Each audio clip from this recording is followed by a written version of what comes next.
Good evening. Kimberley is filling in for Austin today. We begin with another troubling issue for OC Transpo. On Friday, we reported on damage that was discovered overnight on some overhead wires on the O train. And now another overnight issue with the charging stations affecting the electric bus fleet on St. Laurent Boulevard. CTV's Kimberley Johnson reports. Buses charge here at the OC Transpo garage on St. Laurent Boulevard. After an overnight issue, many buses didn't hit the road Saturday morning. Just another issue in the long line of issues that continuously seem to happen. OC Transpo confirms a software issue caused some electric buses to charge at a slower rate than normal. As a result, some vehicles were not ready for service this morning. Rider Vanessa Popes didn't experience any delays from her Orleans commute, but says it's something she often has to account for. It's painful, it's exhausting, but I have no other option. I'm a walker and I don't drive. I don't have a car. I don't have that luxury. There was a scramble in the morning trying to get operators to every different location. OC Transpo writes to fix the issue and get buses on the roads as fast as possible. The Pinecrest garage was used to increase the number of available buses. Employees were provided shuttles to move operators to different garages where buses were available. And a mix of bus types were used to get buses on the roads. The union representing transit operators say drivers worked as quickly as possible to minimize disruptions for passengers, but says scheduled drivers expect to be impacted throughout the day. I wanted first and foremost thank the operators and the maintenance staff that made today work. These are the things that the public never gets to see. These are situations where things could go sideways, and it's always the members of 279 that step up and make sure that it's as seamless as possible or the minor amount of impact as possible. In its statement, OC Transpo confirms the software issue has now been addressed and the response and issue will be reviewed. This will be a learning experience, and hopefully there'll be better contingencies in place if and when these things occur in the future. Passengers say ongoing issues and delays continue to raise concerns for them. Honestly, sounds like another issue with the transportation system. Kimberley Johnson, CTV News. Organized demonstrations took place across Ontario today, protesting against Premier Doug Ford's government. In Ottawa, people gathered in Kanata and downtown at the Human Rights Monument on Elgin Street. Hey, ho, ho, Doug Ford has got to go. The overarching theme is that protesters want Premier Doug Ford out of office. Demonstrators calling out the removal of speed cameras in communities, cuts to OSAP, the end of safe injection sites, and cuts to health care funding. I just want to see healthcare improve, housing improve, just things that make life easier for Ontarians, and he's not making life easier for anyone. The Ministry of Colleges, Universities and Research Excellence tells CTV News that the OSAP framework was no longer sustainable due to the federal government's decision to remove grant eligibility from students at private career colleges. In April, Premier Doug Ford's office said the province is investing over $101 billion in the healthcare system this year, which includes a 4% increase to the hospital sector for a fourth year in a row. Well, time now for our first check on the weather. It was a beautiful evening tonight in the Byward Market. If you did get outside, it's been very warm throughout the evening. Here's a live look through our Centennial Glass Sky Cam. It's 20 degrees outside, still close to midnight. Now, here's a look at our conditions overnight. We do have a chance of showers heading into the morning on Sunday, but Sunday's going to be a beautiful day to get outside. And Monday, also a mix of sun and cloud. Now, here's a look at the next 24 hours. We are heading into a heat wave over the next few days. Getting up to a high of 26 at noon tomorrow, 29 by the afternoon. A man is facing multiple charges after assaulting 3 officers and 2 security guards at Escapade Music Festival on Friday. Ottawa police say the incident occurred on the grounds of the festival at the RA Centre at 9:45 last night. The 44-year-old man was allegedly intoxicated during the assaults. 2 of the officers went to the hospital for injuries and are expected to make a full recovery. The accused now faces 6 charges, including assault, causing a disturbance, and resisting arrest. Some of the country's best young flag football players are in Ottawa this weekend, competing for the National Flag Football Championship. More than 200 athletes have traveled from across Canada as the game continues to grow ahead of its debut in the 2028 Summer Olympics in Los Angeles. CTV's Josh Marano reports. For sisters Naomie and Victoria Bowen, this weekend is unlike anything they've experienced before. I'm really nervous, and it's my first time playing a tournament like this. The Montreal teammates are in Ottawa for the NFL Flag National Tournament, playing the sport for the very first time while competing for a national title. I'm really just happy to be here, and if we ever win, it will be even more accomplishing, feeling more happier. The sisters suit up for Flight School Football's under-14 girls team, marking the first time an all-girls division has been included at the Canadian National Championship, and the future of the sport in Canada is growing. In 2 short years, we'll be able to see flag on the Olympic stage. So for kids in the 10U division, they have that long pathway to look up to, and someday maybe see themselves on those podiums. Ottawa native and first-round NFL draft pick Akeem Messidor is back home, showing his support and interacting with the young players. I think it's going to be awesome being able to, expand the game to different countries now, go Europe, Africa, whatever it is. Different continents, all these countries. I think football is going to grow and become a bigger game than it is now. Over 200 youth players from across Canada took to the U Ottawa Gee-Gees field over the weekend. Flag football is the most accessible version of our sport. It's for boys and girls of all ages and all abilities. So really our goal with NFL Flag is to just get as many boys and girls to try the sport. This is essentially like the mini Olympics for them, right? And now with the Olympics coming in 2028, hopefully somebody on this field is going to take part in that from Team Canada, whether it's a boy or it's a girl. And with some games now under their belt, the Bowen sisters say they hope to be a part of the next generation of Canadian flag football stars. When we started playing more games, more routes, and having to play more defense, it just felt natural. Josh Marano, CTV News. Team Canada is continuing to gear up for its first ever knockout match at the World Cup. It's just going out, competing, representing our country, and now we're in a knockout phase of a World Cup, and it's exactly where we want to be. So, yeah, it's just about going out there, competing, and winning games. So yeah, we're all super excited and looking forward to it. The squad held their final training session this afternoon in Carson, California, just south of Los Angeles, as they get ready to face South Africa tomorrow. Canada is considered the favorite going into the game as it entered the tournament 29 spots ahead of South Africa in the FIFA rankings. They will square off at Sophie Stadium in Los Angeles after Canada finished second in its group and failed to secure home field advantage. All eyes will be on if Alphonso Davies will play in tomorrow's match. The captain hasn't played yet this tournament due to injury. And we will have live FIFA coverage of the Canada-South Africa game tomorrow afternoon on CTV. The match starts at 3 p.m. and CTV News at 6 will air following the game. It's just our chance to say thank you to the community. All year long, the community helps us. Many events that we run in the community to help us do the work we do at CHEO. Coming up, the 38th annual CHEO Teddy Bears Picnic took place today at Carleton University. We check in on the fun after hundreds of families came out for games and entertainment. Ottawa is always on the move. We're a big city with a laid-back vibe, where foodies love their sweets and markets bursting with flavor, wrapped up in waterways and hot summer days. This is a city where culture is on display. And the future meets the past. Where people come together. Always proud. Often loud. Whee! And positively the best place to live. We move with you, Ottawa!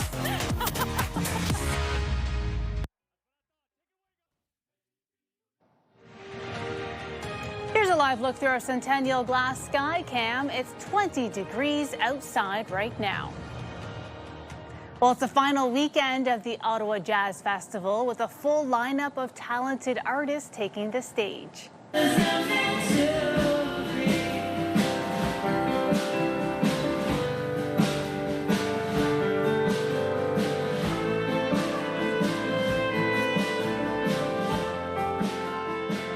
A number of performers, the Robert Lee Group, Flor Laurentian, Salin, and St. Vincent and the NAC Orchestra and more on stage today.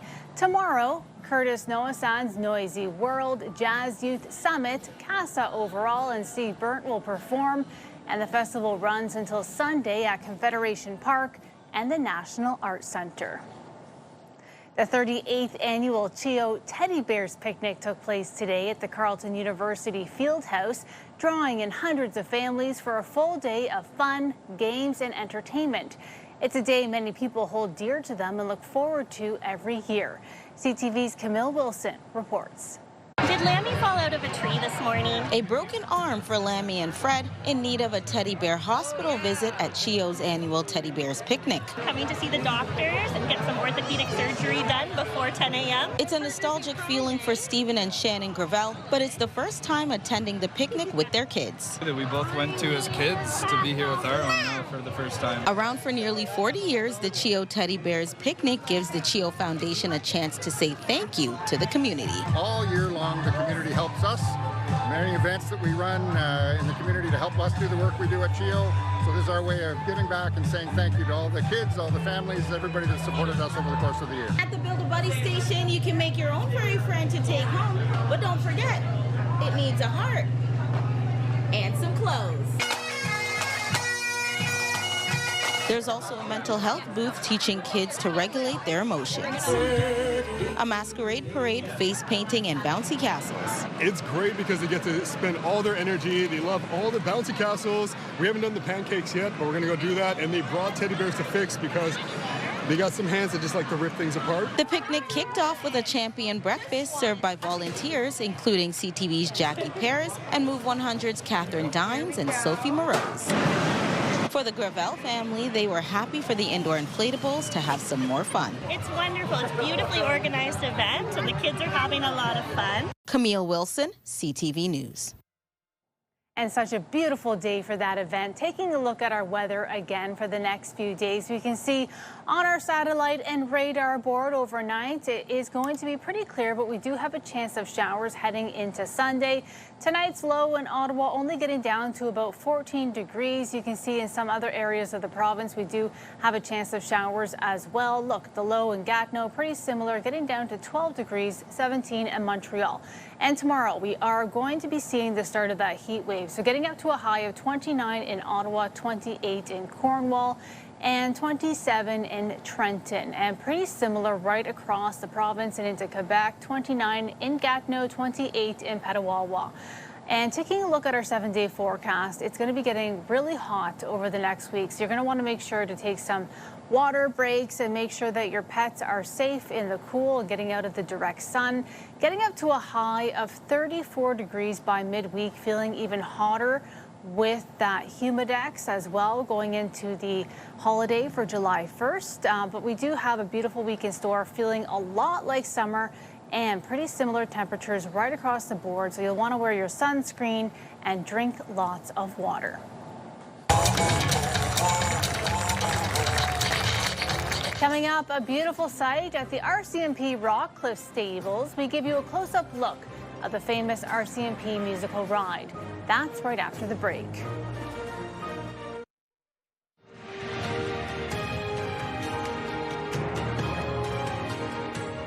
The famous RCMP musical ride is taking place in Ottawa this weekend.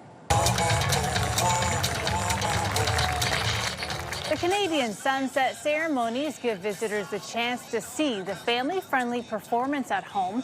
The musical ride takes place at 7 p.m. at the RCMP Rockcliffe Stables. Admission is free with food vendors on site. And you can walk among the dinosaurs this weekend at Wesley Clover Parks. There are more than 50 life-size animatronic dinosaurs with robotic moving parts. Event organizers say they create a realistic, immersive walk-through adventure. Jurassic Kingdom runs until July 12th. The Ottawa Titans hosted Pride Night this evening to celebrate inclusivity, diversity, and a love for community. The Titans hosted the New Jersey Jackals at the Ottawa Baseball Stadium. This is a part of a 3-game series, and the Ottawa Titans defeated the New Jersey Jackals by a 5-2 final tonight. The third game is Sunday at 1 p.m. with the theme of Bluey at the Ballpark Day. The NHL draft continued today. The Sens didn't have any picks in the second round, but opted for 3 forwards in the third round. They also selected 3 defenders in the draft, 1 each in round 4, 5, and 6. Into the corner, a man in front alone. What a save by Fedorov. And Ottawa 67's goalie Ryder Fedorov was drafted in the 4th round at 125th overall by the defending Stanley Cup champs Kelowna Hurricanes. Fedorov won 1 CHEO Goalie of the Year, putting together one of the most dominant rookie campaigns in recent history, including a record 6 shutouts for a rookie goaltender with the 67s. This was my dream to go at the World Cup. Coming up, a boy from the East Coast gets ready to live out a World Cup dream next week. That story right after the break.